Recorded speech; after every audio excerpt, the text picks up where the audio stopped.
Ok, pues un capítulo más de Little Lupa, capítulo 97.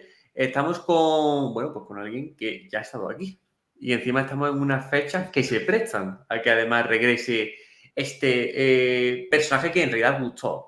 Entonces, tenemos aquí a Tony Stranger King. ¿Cómo te llamamos? ¿Tony Stranger King o Tony Jiménez? O coméntanos un poquillo, Tony porque ya Jiménez. no... Tony Jiménez, vale. Tony Bueno, Jiménez, Tony. pues tenemos el mismo apellido, Jiménez. Te pregunto, ¿quién es Tony Jiménez? ¿Qué podemos saber de ti? Coméntanos un poquillo al respecto. Pues, hombre, yo me suelo definir por mi biografía como un joven autor malagueño, pero de joven ya lo voy dejando, porque ya va cumpliendo una edad y déjalo de joven.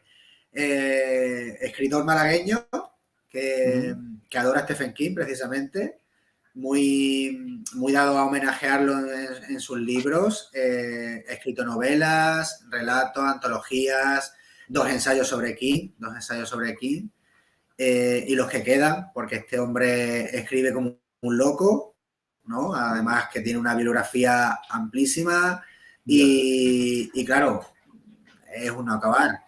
Y bueno, yo creo que para empezar está bien, ¿no? Sí, ha habido ahí un pequeño corte, pero vaya, se ha entendido perfectamente. Una de las cosas de las que me llaman la atención de Stephen King es lo que has mencionado, todos esos libros que va sacando. ¿Sigue sacando con la misma frecuencia? ¿Y cuándo empezó? ¿Y cuántos libros tiene? Es decir, ¿con qué frecuencia dispara? ¿Cuánto disparó ya? Es una locura.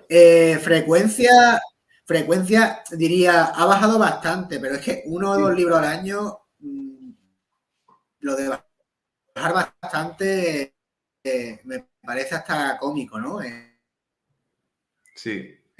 Pero ahora lo habitual en él es un libro, tres libros y alguna cosilla más. Así que con el tiempo como que se ha hecho mayor, por así decirlo, y ha disminuido el ritmo. Pero vaya, el ritmo es un ritmo normal. A mí me parece que un libro al año es genial. Hombre, y tanto. Normalmente porque, a ver, los libros que suele sacar son de 300, 400 hojas, ¿no? Es decir, que no es lo mismo también un libro de 200 que un libro de 800. Son libros buenos, en verdad, lo que hace. Claro, Entonces, figúrate. claro. Mm, Quería, Y bueno, no sé recuerdo, si por quería... ejemplo, perdón, No, no, dale, dale. que A recuerdo veces... hace poco, Sí. recuerdo hace poco que, por ejemplo, publicó, no hace mucho, creo que fue en 2020, 2021, algo así, publicó uno muy extenso, que era, quiero recordar, Billy Summers, y publicó después, precisamente después, y publicó después que era una novela corta de 200 páginas o algo así. Ha sido de las pocas veces en los últimos años que ha publicado dos libros casi a la vez. Qué bien, sí. Pues a ver, vamos a ubicarnos un poquito en lo que es la figura de Stephen King. Vamos a empezar desde los inicios y ya vamos a ir avanzando un poquito ya hasta el punto actual, que estamos hablando un poquito, en el que ya ha bajado un poco la frecuencia, pero bueno, ¿a quién le gustaría tener esa productividad que sigue teniendo, ¿no? ¿De dónde viene Stephen King? Porque yo lo que tengo entendido es que empezó en una caravana o en una autocaravana que iba de un lado para otro, que ahí escribía. Eh, Luego recuerdo que poco a poco, bueno, pues formó su familia y tal. Mm, Pues sé que tuvo hasta un accidente que fue rozó lo mortal, ¿no? Eh, pero vámonos al inicio. ¿De dónde viene? ¿Cómo fueron sus inicios? A nivel literario, a nivel personal, todo lo que se pueda comentar.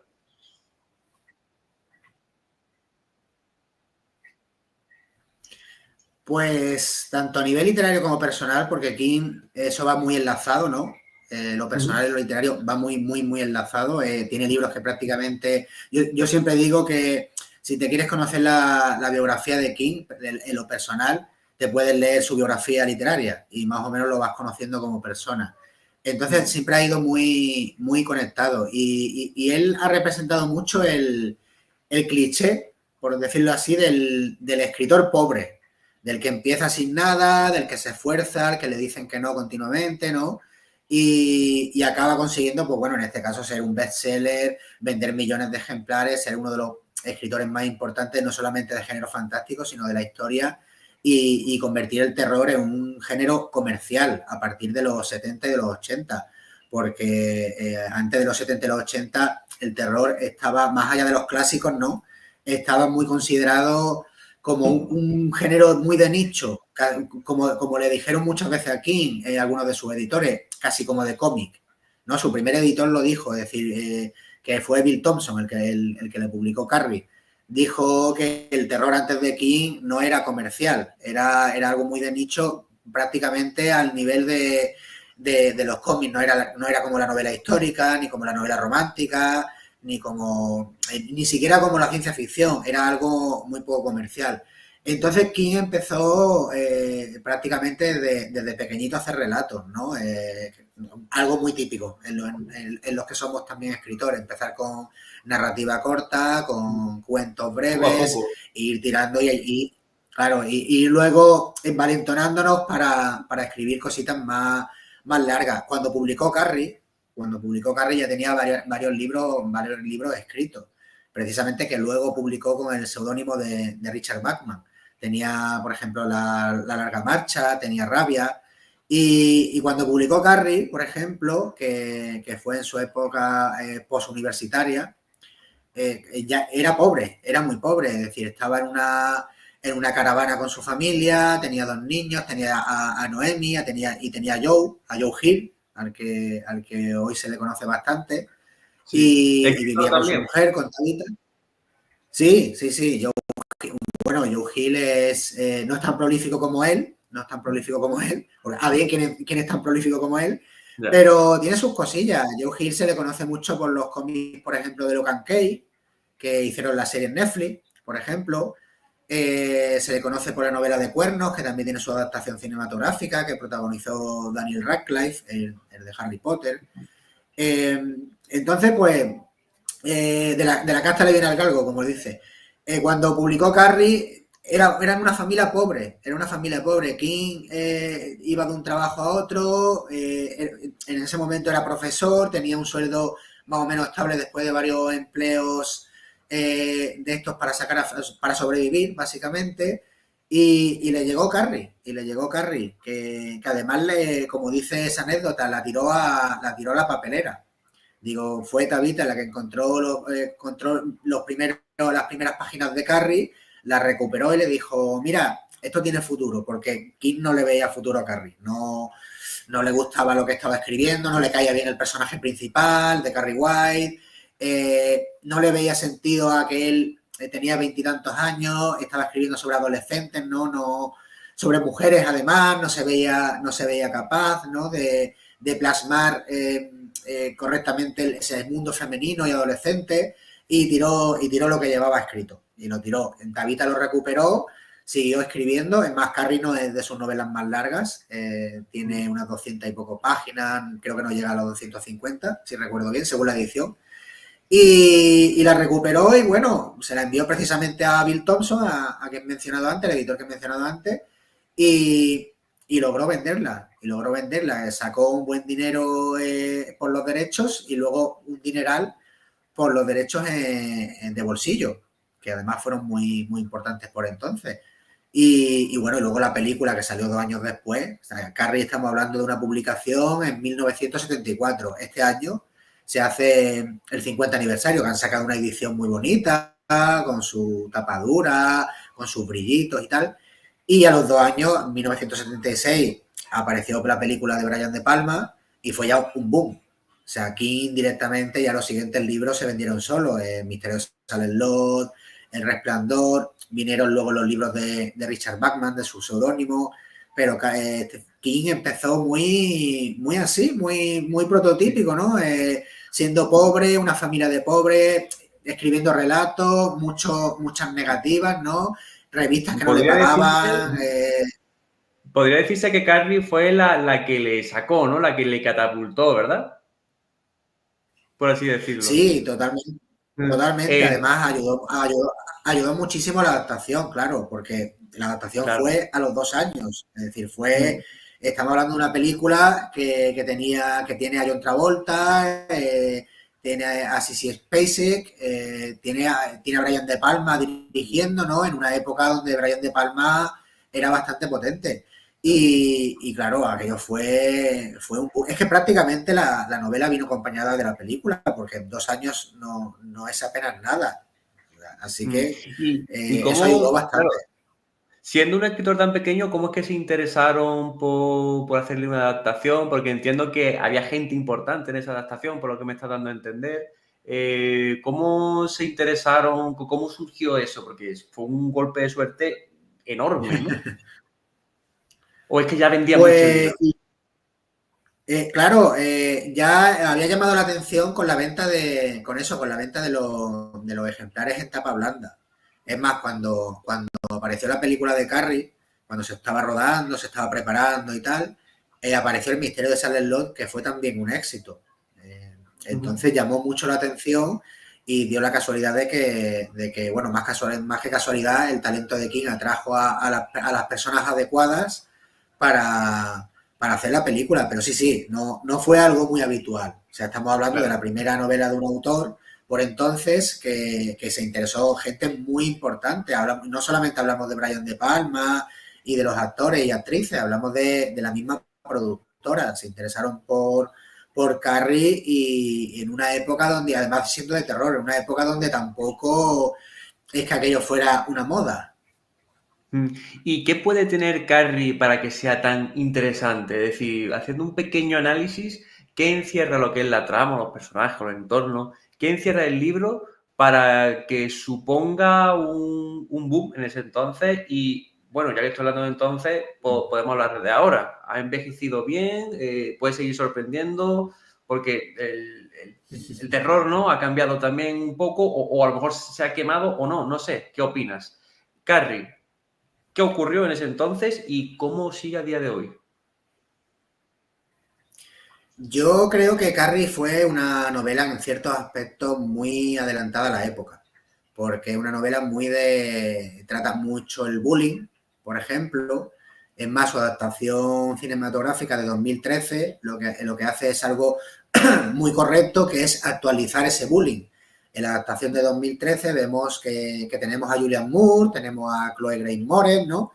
Vemos, por ejemplo, que el bullying se hace mediante móviles. Vemos a la protagonista buscando información en ordenadores. Es un bullying más. La protagonista, por ejemplo, es guapa. En la novela Carrie es más bien feilla. King la escribió así, para que fuera también una cosa, una marginalidad física. Y en cambio, en la película es una marginalidad muy de. Un bullying muy de. En la marginada, en la friki, en la que no habla, en la que se viste como una pobre. Es algo más acorde a nuestros tiempos. Entonces yo creo que sí ha envejecido bien porque en ciertos aspectos está muy adelantada. El tema del fanatismo religioso, en Carrie, por ejemplo, claro, la protagonista, recordemos que es una adolescente que es acosada en el instituto, en la marginada del instituto, y en su casa es acosada a su vez por su madre, que es una fanática religiosa. Carrie, que es Carrie White, que es la protagonista, empieza a desarrollar unas habilidades telequinéticas mediante las cuales puede mover cosas con la mente. Y efectivamente explotan cuando tiene un episodio de bullying bastante grave en las duchas del instituto, en el que le viene su primera menstruación. Entonces ella no sabe lo que es. Debido a su madre, a la educación de su madre tan estricta, ella no sabe lo que es. Se cree que se está desangrando, sus compañeras se burlan de ella y tal, y entonces ahí es cuando explotan sus poderes, ¿no? Que eso se dice mucho, el tema de los poderes telepáticos y tal, que explotan cuando pasa uno de niño a hombre, ¿no? Por la época de la adolescencia o de niña a mujer. Que incluso esto además se trata mucho también en los cómics, es decir, si vemos X-Men, por ejemplo, leemos los cómics de X-Men, vemos las películas, también se habla mucho de ello. Entonces yo creo que trata temas muy actuales que han envejecido muy bien. A ver, evidentemente la novela tiene 50 años y es muy estadounidense, es muy de marca aquí y tiene sus cositas. Pero yo creo que ha envejecido muy bien, sobre todo con los temas que trata, el desarrollo de los personajes, el hecho, claro, a ver, evidentemente, cuando tiene sus cosas de la época, a ver, en cuanto a tecnología, en cuanto a la sociedad de la época, ¿no? Pero en lo que es algo más universal, los temas, los personajes, yo creo que ha envejecido realmente bien. A mí me parece una novela muy buena para empezar a leer aquí, porque además no es muy larga. O sea, insisto, tiene entre 200, 250 páginas. Nunca le diría a nadie que no haya leído aquí, vete a por Apocalipsis, ¿no? Estamos hablando de una novela de más de 1000 páginas y me quedo corto. Le diría, vete a por Carrie, vete a por Carrie, con una historia muy sencillita, es la primera que le publicaron y además está siempre muy bien adaptada porque es eso, tiene una extensión muy, muy adecuada para lo que cuenta. Es más, King llegó un momento en que creía que más que una novela estaba haciendo un relato, que no iba a darle para más. Claro, esa fina línea, ¿no? Entre el relato largo y la novela corta, ¿no? Pues me ha gustado mucho la idea Ay, esa de, claro, de que su primera novela, además, y la que le catapultó, encima es una muy buena opción para empezar a conocerle, por lo cual ahí se encaja, bueno, pues esos inicios, ¿no? Ese inicio de autor encaja con ese posible inicio para el lector. Y eso me parece bastante bueno. Me gustaría regresar un poquito a lo atrás. Había un momento en el que habían mencionado que en cierto momento llegó a escribir con seudónimo. Antes de publicar, si no sí. recuerdo mal. Unido a eso, me gustaría que desarrollara un poquito eso, a ver cómo fue, porque creo que eso no es tan conocido, creo. Por otra parte, el hijo se llamaba Joe Hill, si no recuerdo mal, ¿no? Sí. Me gustaría que pensáramos cómo podía ser la infancia de Joe Hill, ¿no? Porque, claro, en caravana, tal y cual, el padre exactamente, no sé, a lo mejor qué personalidad podía tener, sé que podía tener alguna, bueno, Stephen King tuvo alguna adicción, ¿no? Tuvo sus cosillas y no sé, eso en un entorno tan cerrado como sería la caravana y tal, o incluso tan libre, ¿no? En la que a lo mejor pues salías de la caravana, ¿no? Y entonces ya tenías lo que es la calle, ¿no? Entonces, primero lo que es el seudónimo, que me resulta interesante y por saber. Y luego, muchas veces los escritores, sus orígenes, ¿no? De cómo se ha formado esa mente tan creativa y tal, muchas veces han sido, hemos visto un origen interesante, ¿no? Que se han formado pues, en la cabeza unos mundos muy ricos, tal y cual, y se ve en los inicios, ¿no? De esos autores bueno, que la infancia se prestó a esa creatividad tan grande, ¿no? También ayuda que el padre sea escritor y que sea lo que esté viendo todo el rato, continuamente, que el padre esté escribiendo. Entiendo que es un conglomerado. Pero bueno, por una parte seudónimo y por otra parte, ¿cómo podrían ser esos inicios de Joe Hill? El seudónimo de Richard Bachman surge porque, debido al éxito de King, vendiendo libros, de repente descubren que es un autor muy prolífico, que antes de, como he comentado antes, ¿no? Antes de tener Carrie, El misterio Salem Lot, El Resplandor, King ya había escrito unos cuantos libros. Entonces era, en plan, vamos a darle salida a esto porque este señor nos da dinero, este señor vende y vamos a darle salida. Pero eran tiempos en los que no se veía demasiado bien que un autor publicara muchos libros al año. Es más, se decía que no debía publicar como mucho dos, como mucho, y estoy ya tirando por lo alto. Entonces, eso se unió al hecho de que King quería comprobar si su éxito era cuestión de buena suerte o simplemente era talento de verdad. Y se creó a Richard Bachman, que además se creó con una biografía entera. O sea, hay fotos, si buscamos en Google Richard Bachman, que se escribe Bachman, por si queréis buscarlo, vemos fotos de Richard Bachman, vemos su biografía, vemos una historia con su mujer, que era marino mercante, que toda una historia. Se formó alrededor de Richard Bachman, se formó una de los mayores culebrones literarios de por entonces. Además, era uno de los secretos mejor guardados en aquella época. ¿Quién era Richard Bachman? Porque, claro, se publicó 4 libros al principio, publicó La larga marcha, Rabia, El fugitivo y Carretera maldita. Y claro, ¿quién era este señor? ¿Quién era este señor? Pues nadie lo sabía, más allá de la biografía inventada y tal. Y evidentemente, vendía, conseguía buenas críticas y tal, no vendía lo mismo que King. Hasta que se descubrió quién era, que se descubrió que tardó en descubrirse quién era, y lo descubrió, se descubrió mediante temas de registro, ¿no? De las primeras novelas, algunos detallitos. También es verdad que Maleficio, que fue la última novela que escribió Richard Bachman, por decirlo así, ya era una novela muy King, ya es una novela muy King. Te lees Maleficio y dices, oh, aquí está King. Esto es King, es decir, no solamente por la forma de escribir, es el hecho de que tiene sus tics, tiene su marca, ella es una novela muy King. Y Misery, por ejemplo, iba a ser una novela de Richard Bachman hasta que lo descubrieron. Y se le hizo incluso un entierro y toda esta anécdota de descubrimiento de Richard Bachman llevó a King a escribir la mitad oscura, que es una novela precisamente donde un escritor que escribe novelas con seudónimo que tienen mucho éxito, un día pues lo descubren, le hacen chantaje y decide enterrar a su otra mitad. Y su otra mitad acaba siendo real, acaba convirtiéndose en real y persiguiéndolo por lo que le ha hecho, claro, en un intento de vengarse de las personas que lo han matado. Recomiendo mucho la novela porque la verdad es que para iniciarse con King también es muy buena. Bueno. Y es un thriller sobrenatural con toques de terror que mola bastante. Pero lo de Richard Bachman me parece uno de los capítulos más interesantes de la biografía de King y de los más divertidos por todo lo que conlleva, ¿no? Y por todo el cachondeo que se trae luego. Ha dado luego para muchos memes, ¿no? Si vamos por internet, vemos memes de Richard Bachman con un parche y cuando se quita el parche ya es King, ¿no? En plan Superman.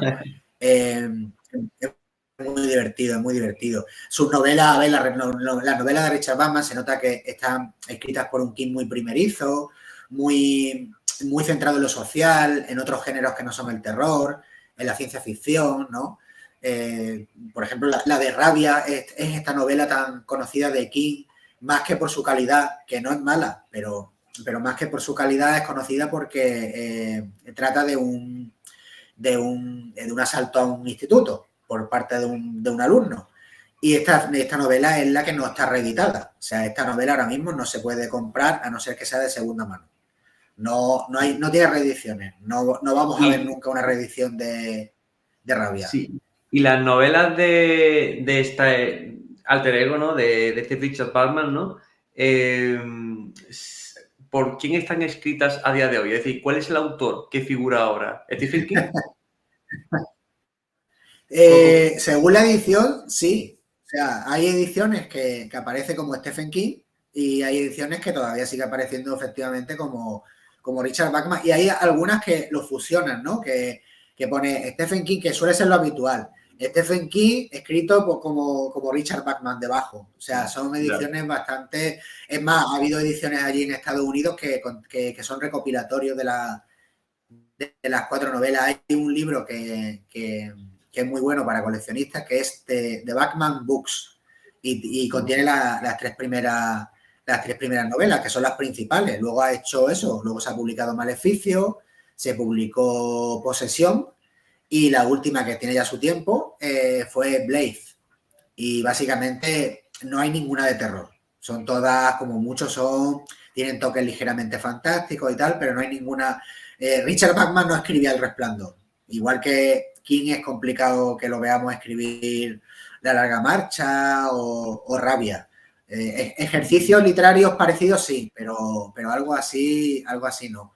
Claro. Precisamente el año que viene se supone que se va a estrenar la nueva adaptación de La Larga Marcha, que es considerada por muchos la mejor novela de Bachman y un precedente de historias tipo Los Juegos del Hambre, ¿no? De adolescentes que se enfrentan en un concurso que a vida o muerte solo puede quedar uno.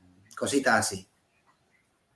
Qué curioso, ¿eh? Bueno, y yéndonos al tema de Joe Hill, ¿cómo podríamos imaginarnos quizás toda esa convivencia en un lugar tan cerrado y tan prolífico, ¿no? Y bueno, ya me comentarás tú a lo mejor si en ese entonces cómo gestionabas Stephen King sus problemillas, ¿no? O incluso, más que cerrado, quizá abierto, ¿no? Porque no sé exactamente si la autocaravana o la caravana suponía un exceso de libertad, ¿no? Al abrir la puerta y estar en la calle.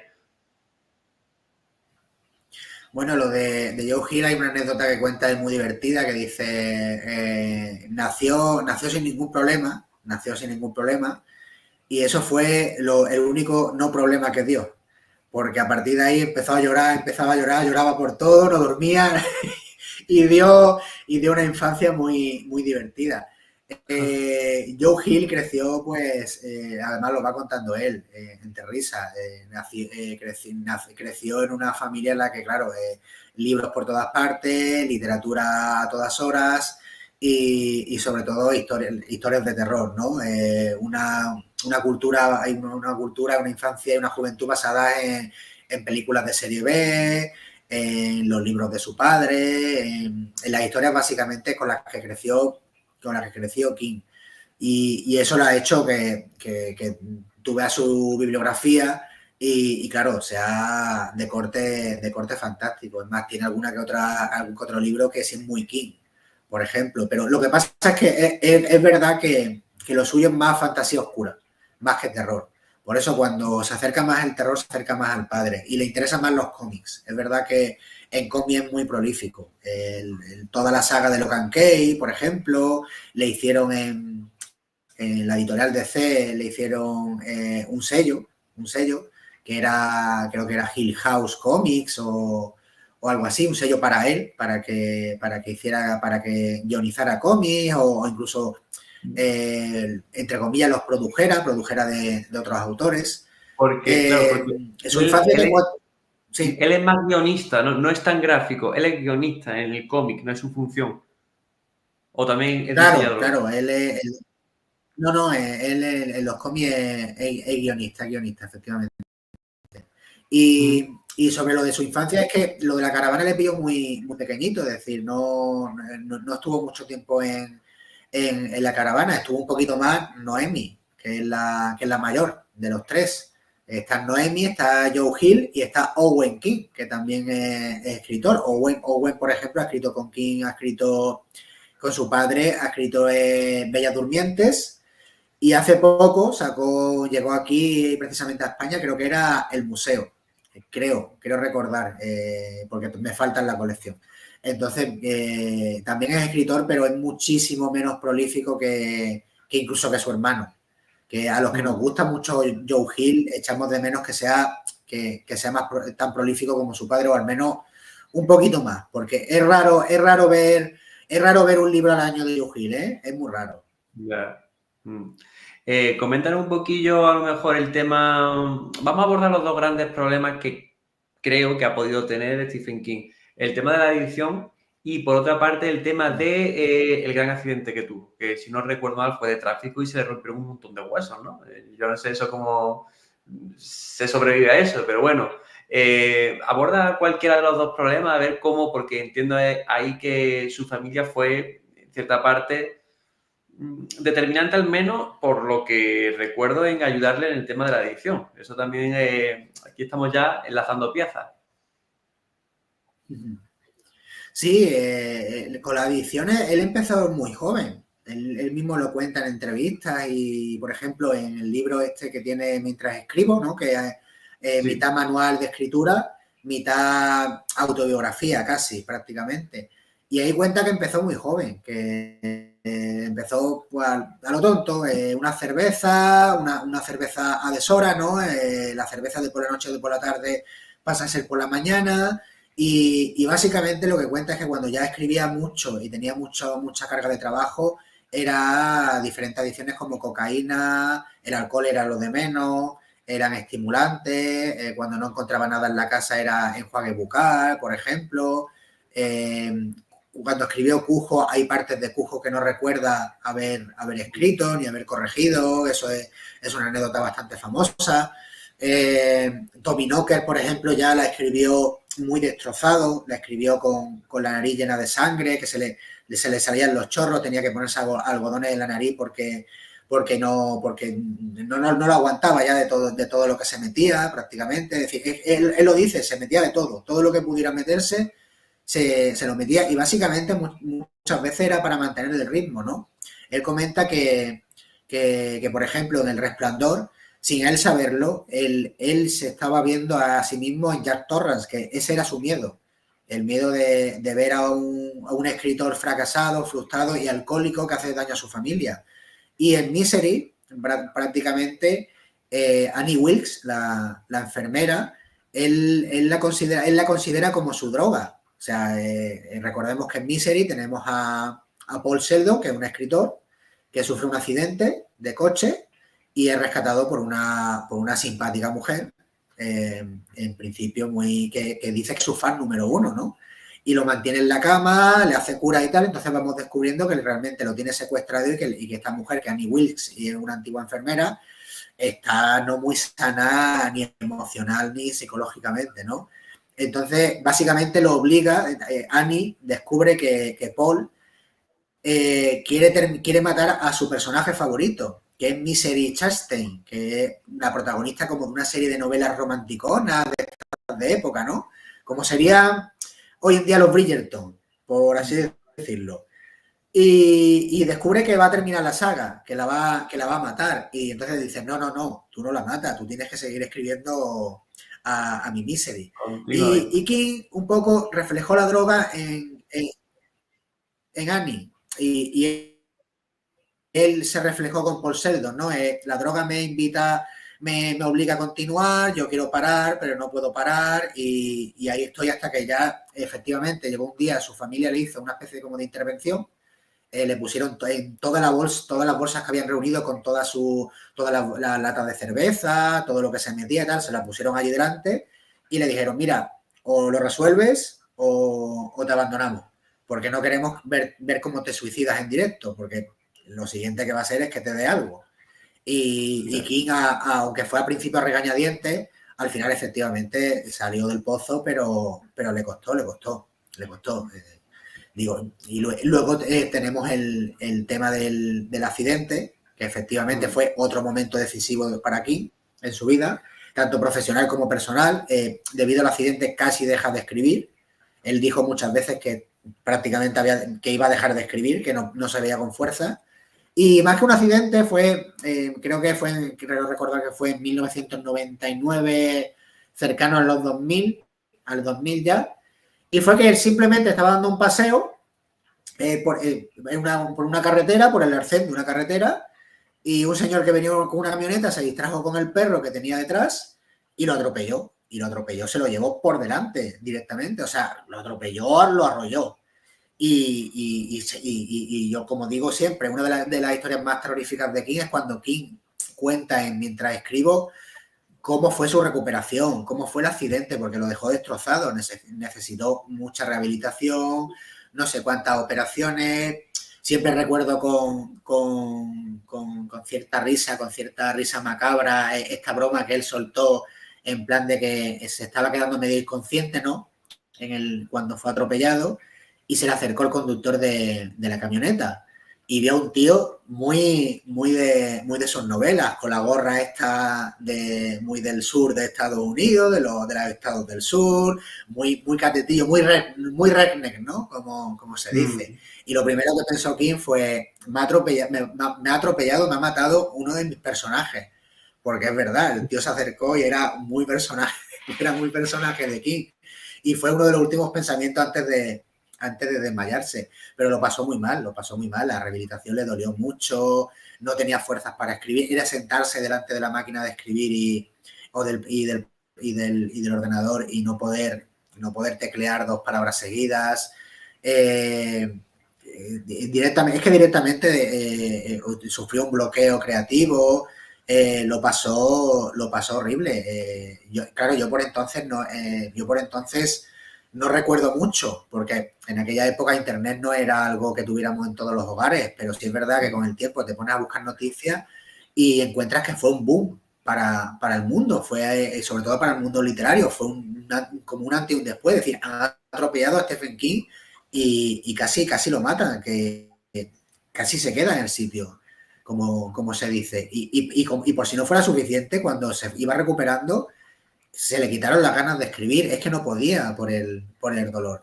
A raíz de ese accidente han salido muchas novelas, por ejemplo, Buick 8 tiene anécdotas de ese accidente, El cazador de sueños, La historia de Lizzie. Fue un antes y un después. Digo, otra anécdota muy divertida con respecto al accidente y ya paro, fue que cuando estaba ya mucho más recuperado, fue a un evento y se le acercaron dos chavales y le dijeron, menos mal que no te pasó nada, porque nosotros teníamos que no fueras a terminar La Torre Oscura, porque por entonces son 7 tomos y por entonces tengo que recordar que iba por el tercero terminado y publicado, que le quedaban unos cuantos. Y que este comentario le hizo ponerse las pilas para terminar La Torre Oscura. Y efectivamente, hay varios años consecutivos donde hay varias novelas de La Torre Oscura consecutivas publicadas, ¿no? Digo, es otra anécdota bastante divertida. Qué curioso. A mí, claro, después del tema del atropello y del tema de la adicción, yo pensé claro, que eso dejaba huella y limitaba esperanza de vida. Pero estoy buscando y he visto que nació el 21 de septiembre de 1947, tiene 77 años. Es decir, que Sí, sí. entiendo que está bien, es decir, que se conserve y tal. No sé hasta qué punto estas dos grandes cosas que le han ocurrido y obviamente han machacado su cuerpo, pero ahí está el tío. Así que, joder, eso es curioso. Eh, Quería también ahondar, bueno, en otro aspecto, ya quizás yéndonos un poquito más a lo que es la literatura de Stephen King, más allá de lo que es su vida y tal. No sé, podemos, si quieres, tú mismo puedes seleccionar alguna obra y podemos analizarla un poquillo, al menos algunas cosas que podamos encontrar en esas obras, algunos hitos que haya podido conseguir Stephen King a lo largo de esa trayectoria, algunas novelas que pudieran destacar. Ya hemos hablado de Carrie, esa ya, pues, bueno, la tenemos. Podemos hablar incluso de sagas, ¿no? Sin alargarnos tampoco demasiado para que el capítulo no se haga tan largo, ¿no?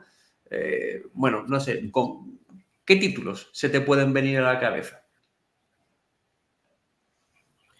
Pues mira, lo lógico sería irse por el segundo, que fue El misterio de Salem Lot, y que ya es una novela marca King. Marca King me refiero, tiene un reparto coral, el pueblo en el que transcurre la acción es un protagonista más, ¿no? Porque eso le encanta a King, eso de que una localización sea un personaje secundario, ¿no? Eso le encanta. Tenemos en el King verso, tenemos Castle Rock, tenemos Derry, tenemos Salem Lot, tenemos Little Toll, son todos pueblecitos y ciudades pequeñas inventadas, basadas en otras reales, ¿no? Entonces aquí ya teníamos, en esta segunda novela teníamos Jerusalem Lot, que se acorta en Salem Lot, tenemos un reparto coral, tenemos a un escritor entre sus protagonistas, que eso también es muy de King, y tenemos la típica trama en un pueblecito pequeño, de una comunidad muy estadounidense, pues además muy de Nueva Inglaterra, que es la zona en la que se mueve King, que es la zona en la que él creció, en la que suele vivir. Y además tenemos mucho trasfondo al mismo tiempo que nos mete temas muy sobrenaturales, porque en este caso hay vampiros, está la casa encantada del pueblo, que es como una especie como de foco del mal, es una metáfora del mal. Me parece una novela que también marcó un antes y un después. Además, es eso, es decir, si se quiere conocer ya a King King, con sus marcas personales, El misterio de Salem Lot me parece estupenda. A nivel de adaptación, tampoco fue un antes y un después, aunque hay mucha gente que creció con su adaptación del 79, que es una miniserie, que aquí no llegó como película. Eh, entonces, la nostalgia también tira mucho por ahí. Bueno, tenemos El Resplandor, claro, que con su adaptación de Stanley Kubrick, súper mega famosa y popular. También una novela muy de King, tenemos a Jack Torrance, que es un escritor frustrado, tenemos El Hotel Overlook, también una localización muy importante, tenemos Fantasma, una novela que a mí me resulta muy terrorífica, muy de terror.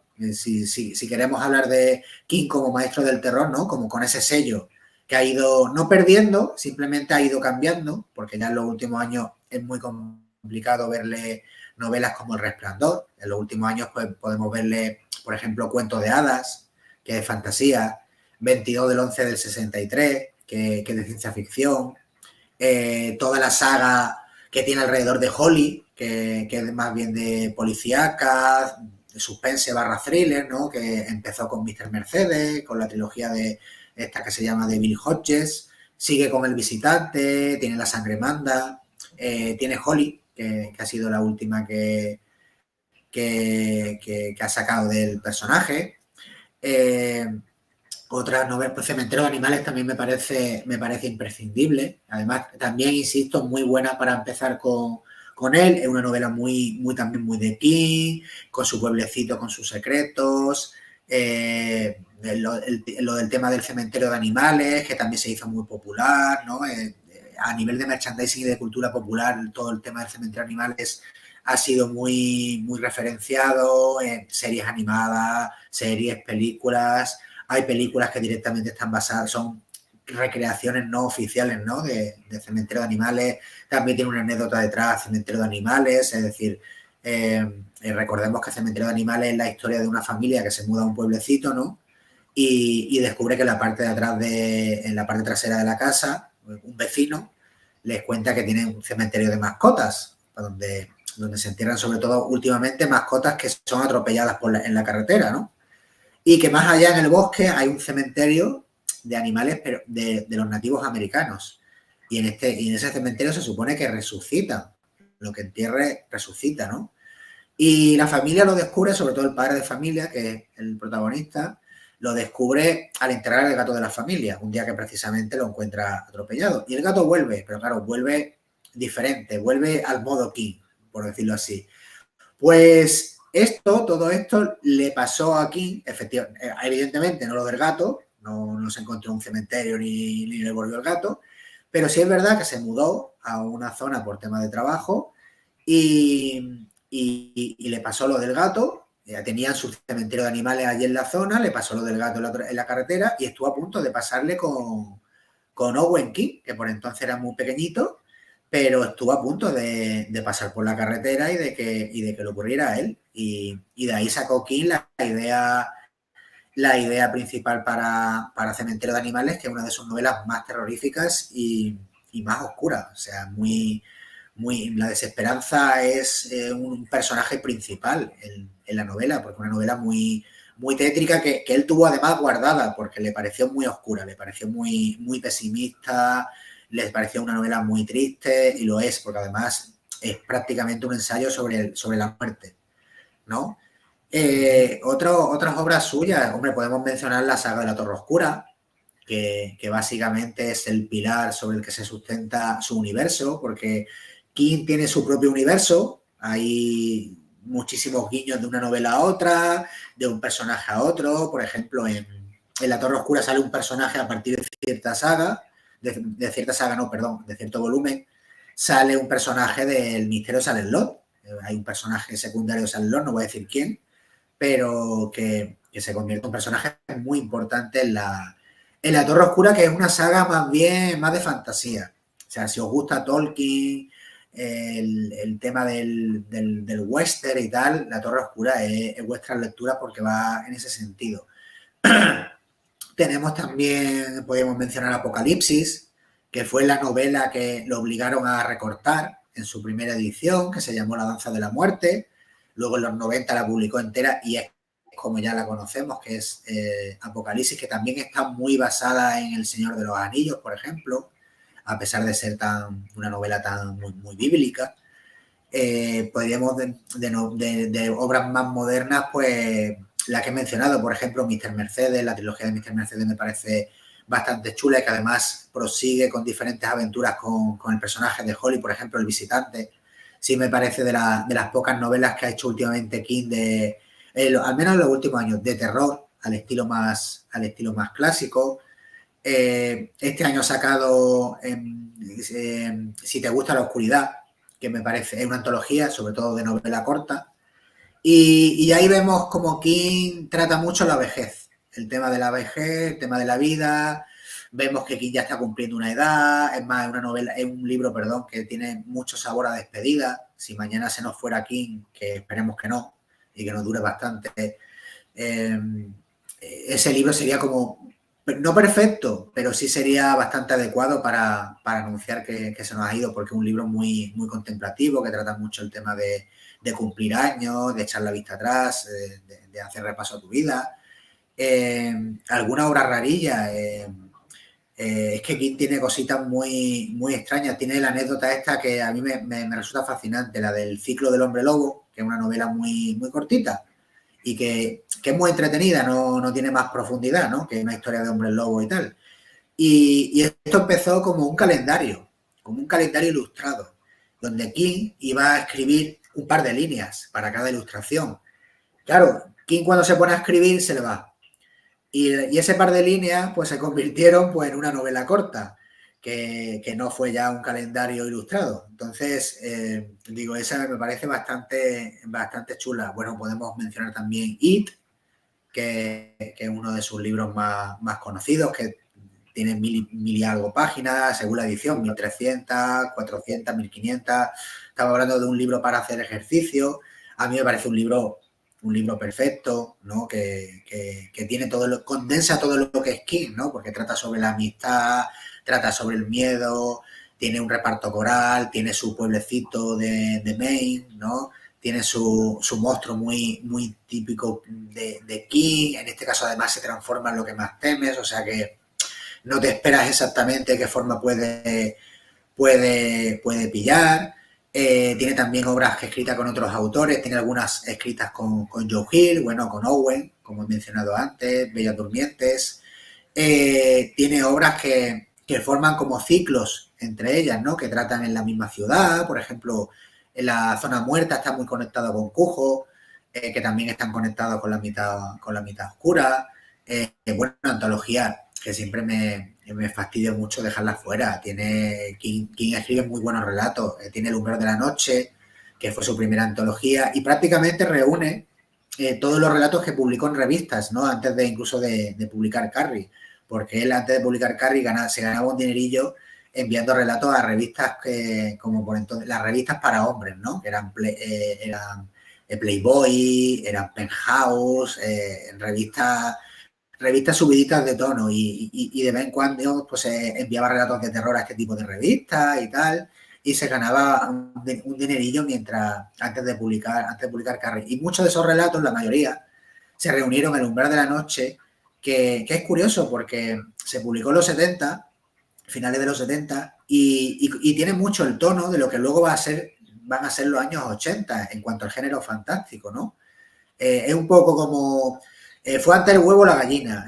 O King ya presagiaba lo que iba a ser los 80 con respecto a cine, literatura de terror, o él lo provocó en parte. Mucha gente que leyó obras como El umbral de la noche, lo tomaron como referencia, y tuvimos pues toda esta explosión de cine de terror de los 80 con obras pues Muñeco Diabólico, Pesadilla en el Main Street, Noche de Miedo, Jóvenes Ocultos, toda esa gran lista de cine de terror. Se ve claramente la gran obra que tiene, porque he ido viendo el tiempo de tu intervención y ha sido largo, es decir, y has puesto diversidad, ¿eh? Has puesto título y título, pero también se ha visto lo que conoce a Stephen King, ¿no? Que es bastante, ¿no? De hecho, ahora más adelante hablaremos del tema de los ensayos, ¿no? Algún ensayo doc que has hecho tú de ellos, para que también te promociones.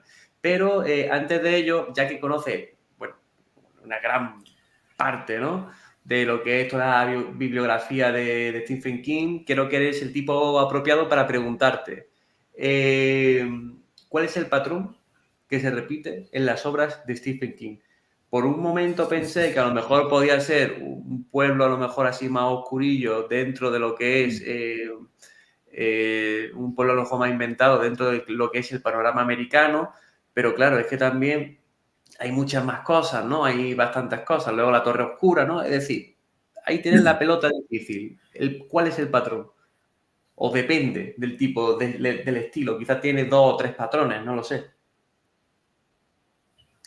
Tiene varios, tiene varios. Lo que pasa es que, claro, estamos hablando de una bibliografía, como tú has dicho, que es inmensa. Es decir, según calcules y por novela, antología o libros en total, creo recordar que la última vez que hice cuentas en cuanto a libros, no sé si tenían más de 80 o algo así, claro, incluyéndolo todo, me refiero.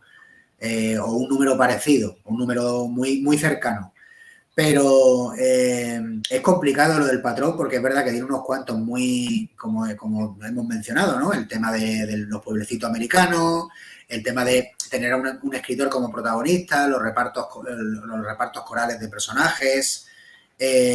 Yo diría que esos son los más evidentes. Es más, cuando yo veo una novela de King que va como, siempre pongo de ejemplo, por ejemplo, El misterio de Salem Lot, ¿no? De ese tipo, siempre digo, es una novela muy quiniana, porque es su marca, su principal marca. Claro, luego te vas a, por ejemplo, a 22 del 11 del 63, esta novela también es bastante extensa, de ciencia ficción, es histórica también, y es esta novela donde un profesor encuentra una manera de viajar al pasado e intenta salvar al presidente Kennedy para cambiar el mundo. Y claro, esto tiene esa novela tiene muy poco de lo que es lo que hemos hablado de aquí, en cuanto a un escritor, un pueblecito pequeño, una amenaza oscura en ese pueblecito pequeño, porque al fin y al cabo aquí también se le ha quedado el San Benito de maestro del terror y con razón, porque incluso hoy en día sigue escribiendo terror, aunque hayamos mencionado novelas de ciencia ficción, de fantasía, en la antología esta de Si te gusta la oscuridad, hay mucho terror, hay por ejemplo también muchos relatos de fantasía, hay ciencia ficción, hay uno que es muy de Lovecraft, por ejemplo, hay otros que son más bien más dramáticos, pero hay mucho terror. Entonces, yo creo que incluso con el transcurso de los años sigue escribiendo mucho terror. A mí me hace mucha gracia la anécdota de cuando se publicó Revival, una de sus novelas, se podría decir, de sus últimos años, de más modernas, entre comillas, y se anunció como el regreso de King al terror. Y dice, bueno, King nunca se ha ido del terror, ¿no? King nunca ha dejado de escribir terror. Lo que pasa es que esta novela pues, es más de terror en comparación a las 2 o 3 que ha publicado antes, pero King nunca ha dejado el terror. No quiero decir que una novela de fantasía no tenga terror. Quiero decir que no esté, que cierto texto o cierta obra no esté enfocada hacia el terror. Entonces Revival sí estaba enfocada hacia el terror, pero evidentemente hay obras de King que van de otra cosa y tiene sus momentillos también inquietantes.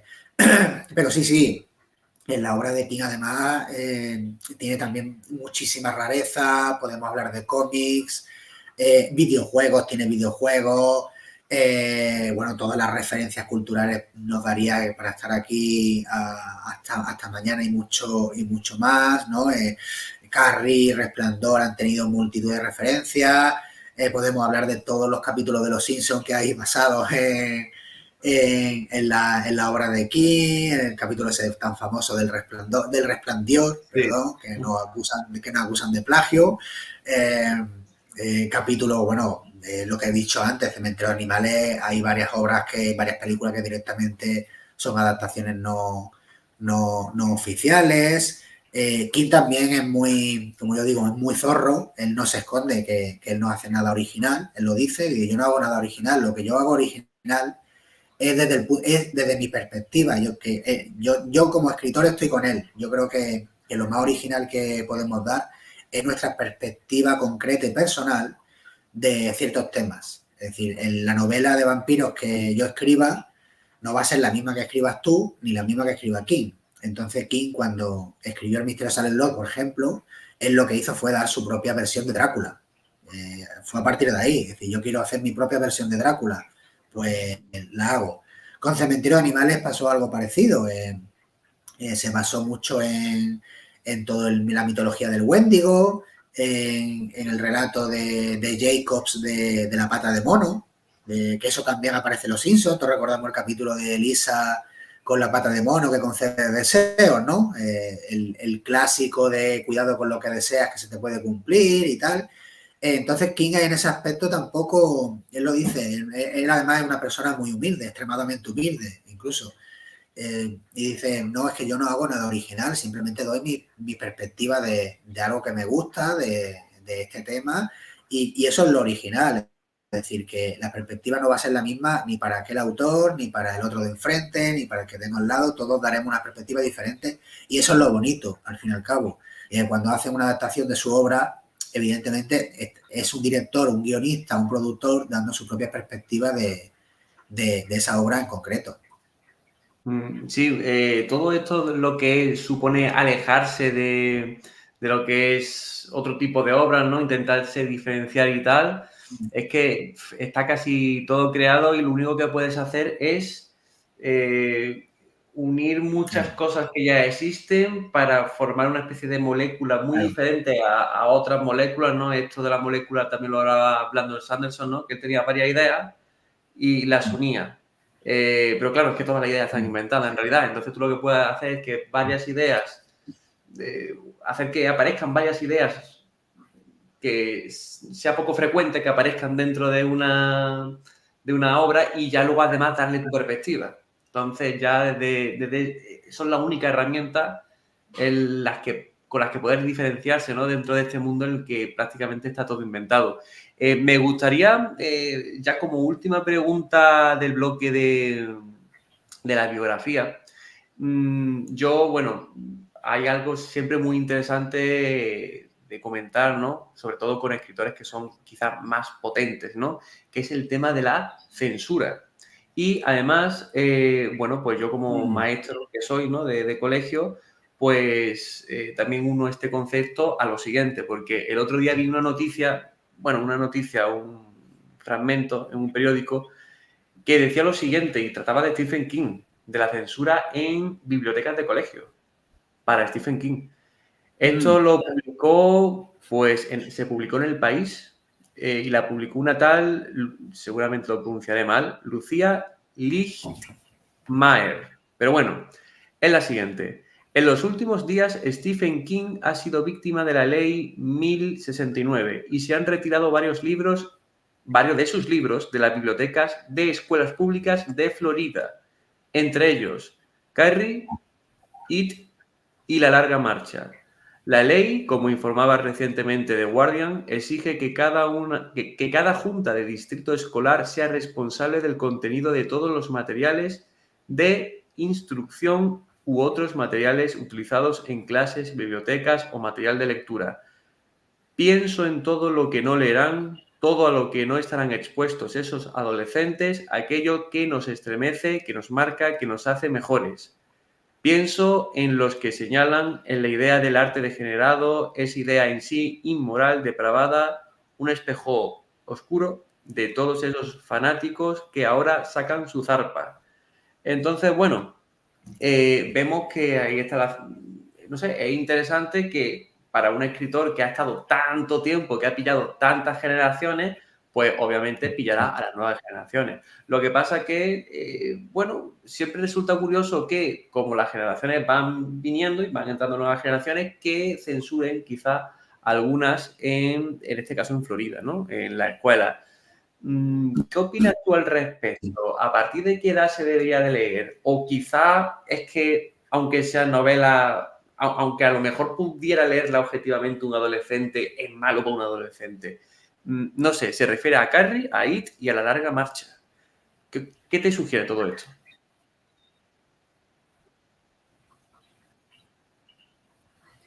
Bueno, a mí es que la censura nunca me ha gustado ya de entrada y con respecto a aquí casi que menos porque tampoco la entiendo, ¿no?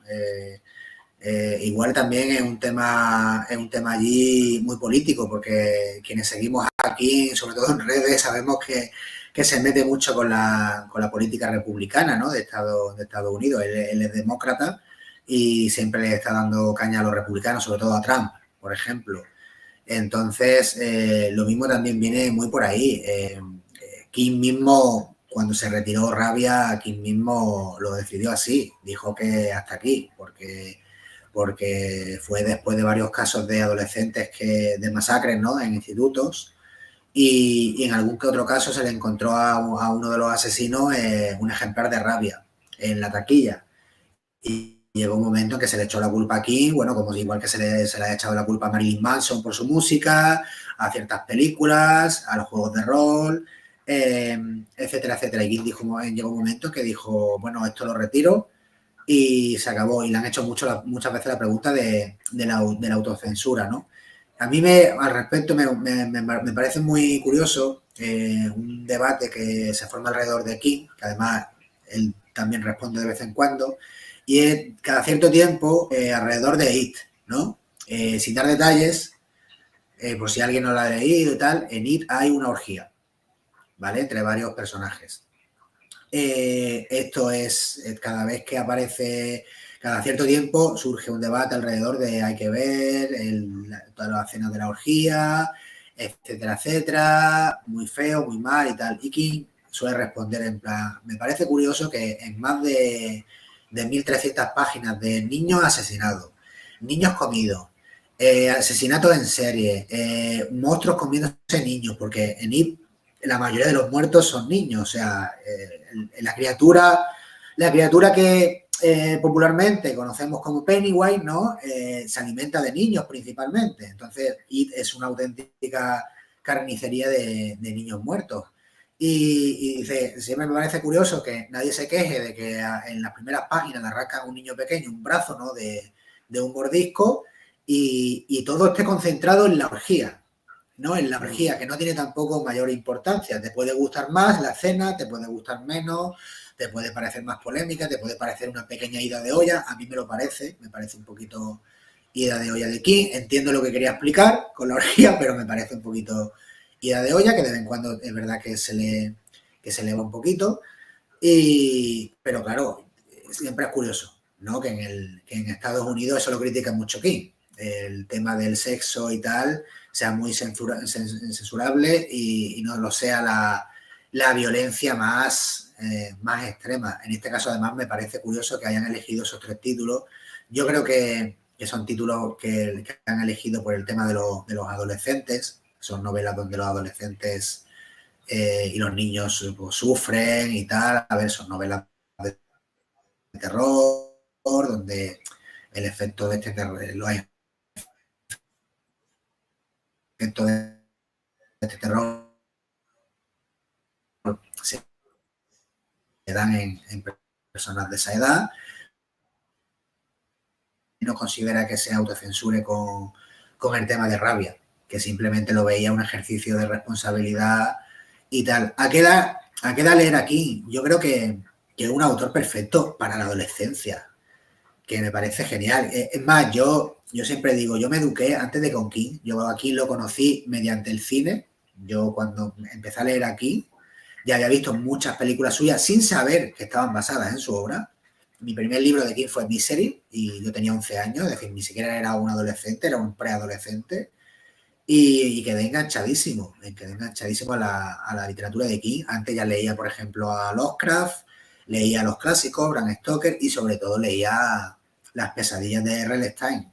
Y yo creo que King para los adolescentes está muy bien, es decir, creo que un adolescente con la cabeza en su sitio, porque al fin y al cabo todo este tema es hablamos de personas con la cabeza en su sitio, es decir, no creo que un juego de rol a alguien sano, estable, emocional y psicológicamente le haga absolutamente nada, pero a alguien que no lo está, un juego de rol se lo puede hacer, le puede hacer daño, un juego de rol le puede dar cierta idea, un juego de rol, un videojuego, una novela de King, una canción de Marilyn Manson o una película.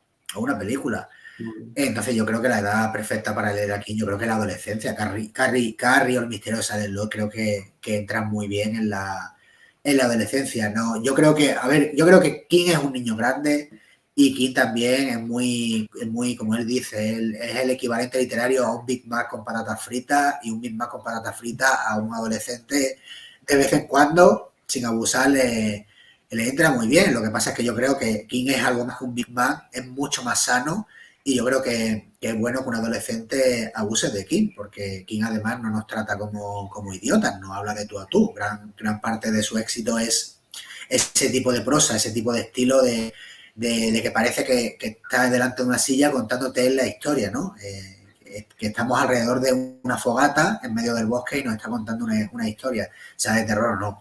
Entonces yo creo bueno, yo me empecé a leer King, perdón, en mi preadolescencia y dentro de lo que cabe estoy bien, dentro de lo que cabe, con mis más y con mis menos. O sea que yo creo que una edad perfecta. Efectivamente, no pongáis, que un niño de 8 años no se ponga a leer It, pero que un chaval de 11 o 12, ¿no? Que ya empiece a formarse y de eso sabrás tú muchísimo más que yo, pero vaya de aquí a Maine, ya, yo creo que ya puede leer, por ejemplo, El misterio de Silent Lot, que es una novela de terror muy chula, muy entretenida y es muy buena, sin que se le aparezcan cosas raras en la mente o sin que crearle un trauma o sin que no entienda algo, ¿no? Claro.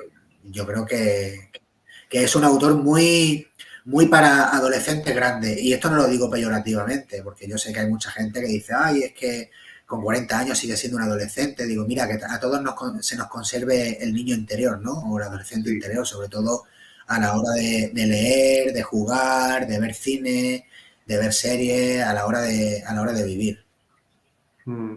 Bueno, saliendo de lo que es de la bibliografía, ¿no? De la censura y todo esto último que hemos tocado, claro, tú, Tony, eres escritor también y, bueno, pues has escrito unos ensayos también de Stephen King.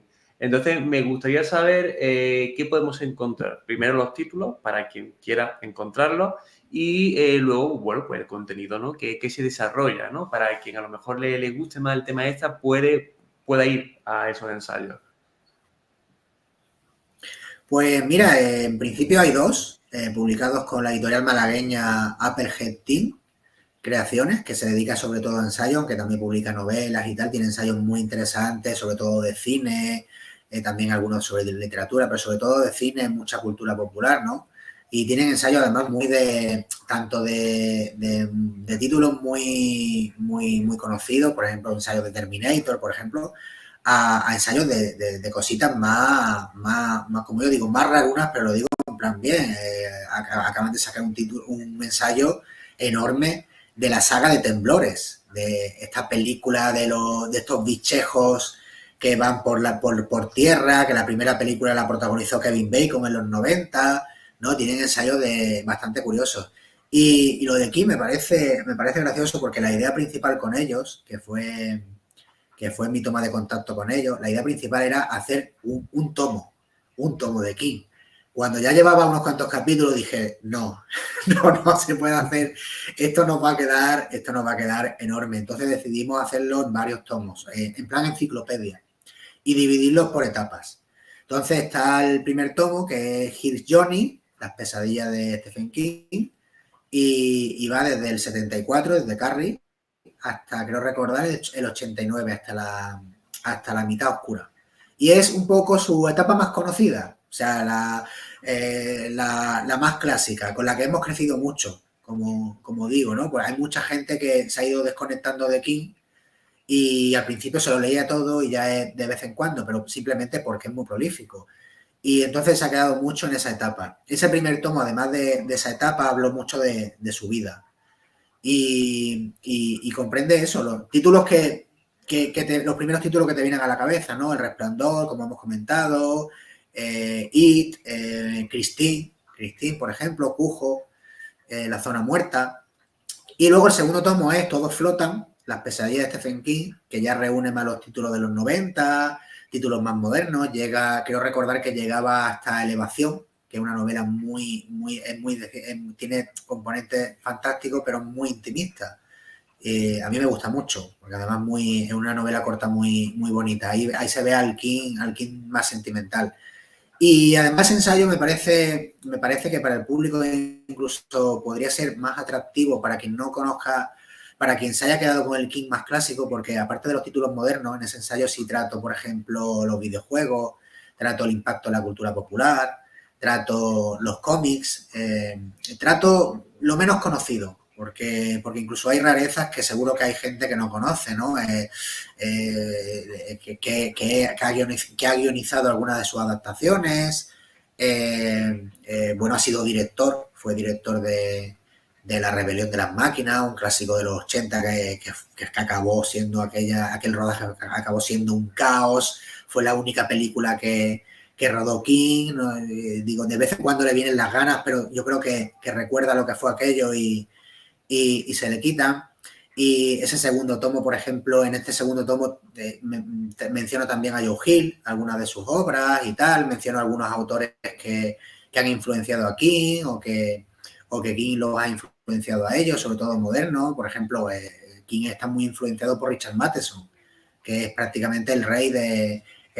igual hay gente a la que no le suena si lo digo así, pero si os digo que es el autor de Soy Leyenda, digo, igual os suena más. Es prácticamente el papá del terror moderno, del terror más cercano, del terror, como decía King, el terror de día.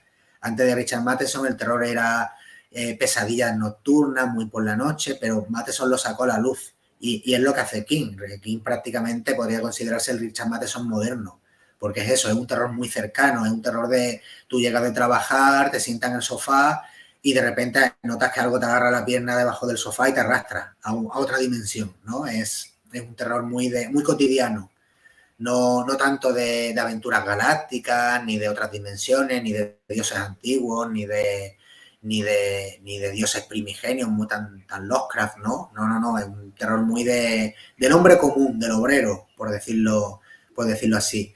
Entonces, por ejemplo, ese segundo tomo sí es más extenso y efectivamente pues habrá algunos más porque ese tomo comprende hasta el año 2019 y claro, desde 2019, aunque parezca mentira, King ya ha hecho bastantes cositas porque no solamente me centro en lo literario, sino que en cada ficha, en cada análisis, viene también el análisis de sus adaptaciones. Es decir, cuando hice el análisis, en el primer tomo te encuentras el análisis de Carrie y te encuentras también el análisis de todo lo que ha salido de Carrie. Que tenemos la película de Brian De Palma, una adaptación en 2002, la de 2013, menciones a las obras de teatro, menciones a los audiolibros, que audiolibros de King hay por todas partes. Cuando hablé también hablé de It, mencioné las adaptaciones, por ejemplo, mencioné una adaptación india que es súper raruna, que se puede ver por YouTube, totalmente gratuita, con un payaso, bueno, como lo hacen allí en Bollywood, ¿no? Muy a su estilo.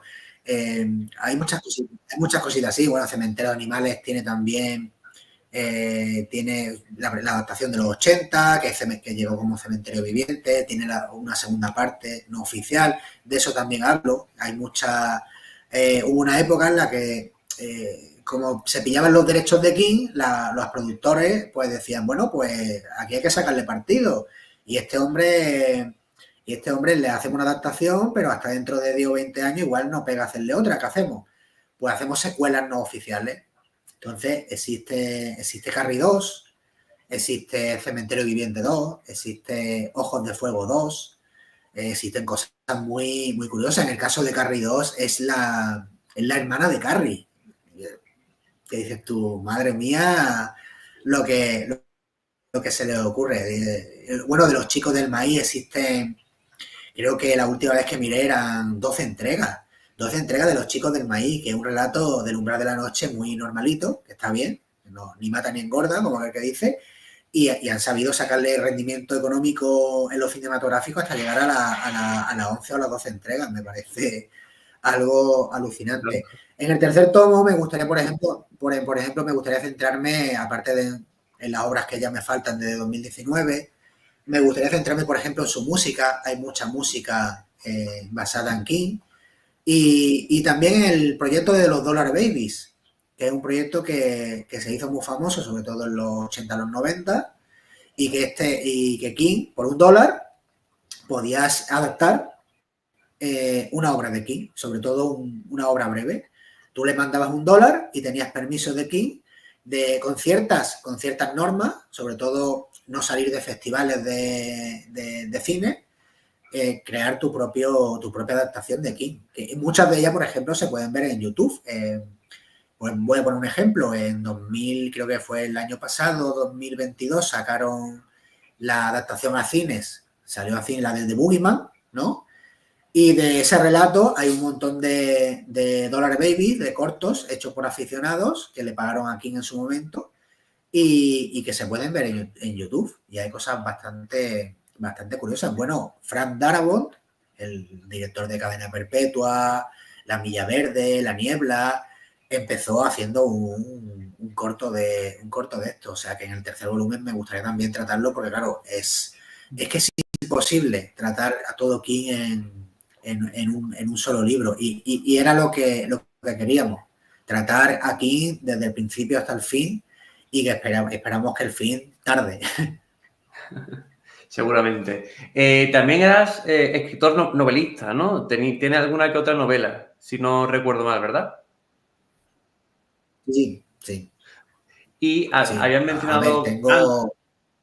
Sí, habías mencionado antes que durante tu escritura y tal, lanzas algunos homenajes a Stephen King. Eso lo habías comentado al principio de lo que es el capítulo. Simplemente para mencionar Sí. o para desarrollar eso, ya que acercándonos prácticamente al final del capítulo, en tu estilo de escritura, ¿cómo homenajeas a Stephen King? Pues a mí es que el terror que escribe me gusta mucho, lo que hemos comentado, ¿no? El terror tan cercano, ¿no? El terror tan del día a día, del hombre de a pie. Me encanta cómo desarrolla personajes, eso me gusta mucho como escritor, ¿no? Que tú llegues a un personaje muera y a ti te importe, porque se ha ido desarrollando, has creado una conexión con el lector, los personajes se conectan entre ellos, son algo más que muñequitos, ¿no? Que van matando y ya está. Es decir, me gusta eso que hace King de desarrollar los personajes hasta que los consideras, hasta que les coges cariño y los consideras amigos tuyos, ¿no? Tanto si sobreviven como si no sobreviven. Eso me gusta mucho. El hecho de la ambientación que da, ¿no? El hecho de que sus localizaciones sean también personajes, también me encanta.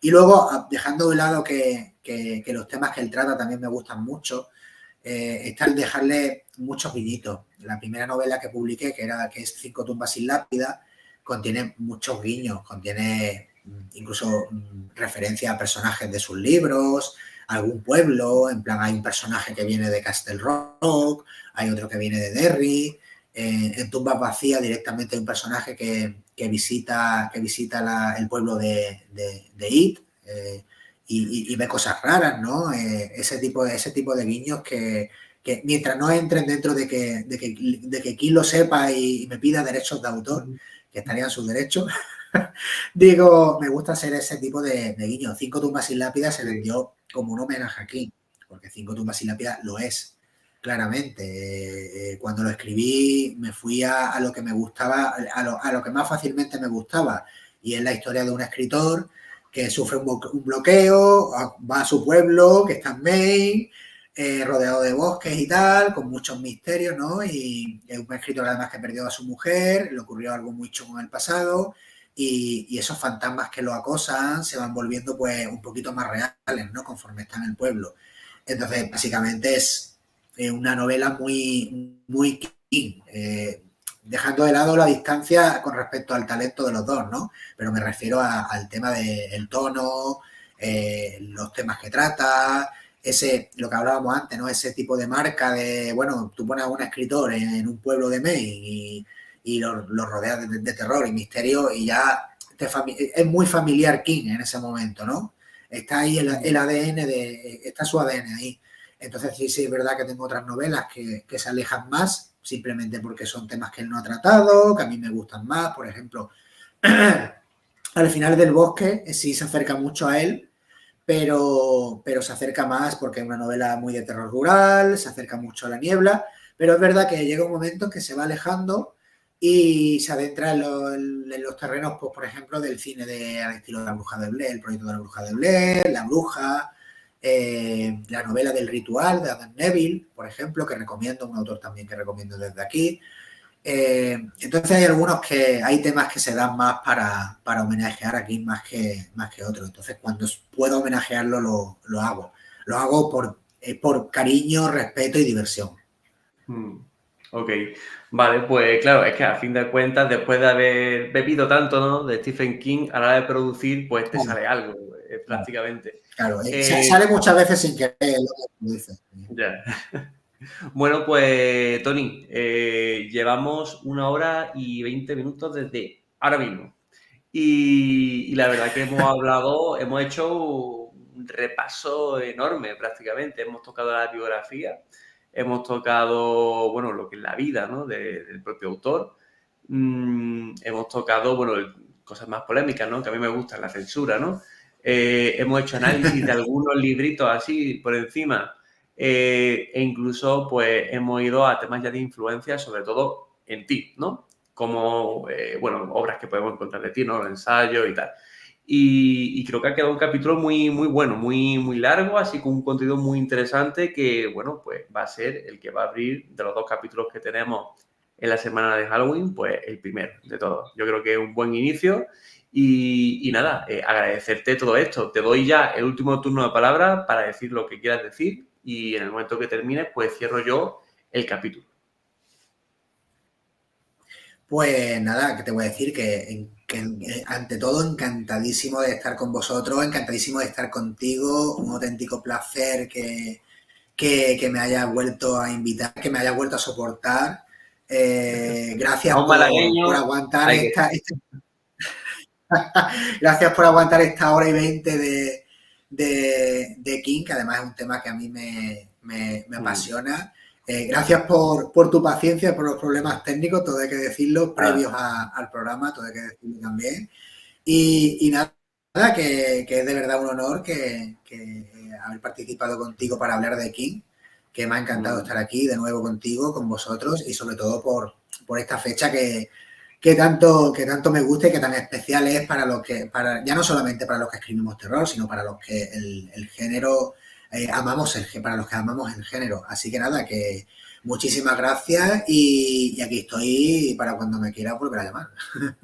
Perfecto, pues queda grabado eso y en cualquier momento que pueda surgir algo así interesante, tanto por mi parte como por la tuya, pues aquí tenemos Little Lupa, que es siempre un punto de encuentro así muy potente, muy interesante, donde predomina ese conocimiento que se ha dado y esa reflexión que también se ha dado.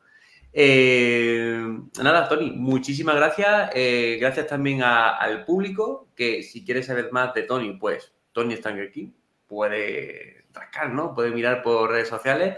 Y si queréis saber más de Little Lupa, pues, bueno, pues este es un capítulo y podéis mirar otros capítulos. Ahí en los títulos hay cosas muy interesantes que, insisto, intento siempre primar el conocimiento y la reflexión. Creo que es algo interesante que hace que no, quizás no abunda tanto en lo que son los podcasts que he podido ver, ¿no? Creo que quiero diferenciar un poquito eso. Y creo que aquí, por ejemplo, se ha podido hacer. Así que nada, muchísimas gracias y espero que se disfrute de todo lo mencionado. Gracias y hasta luego. Adiós.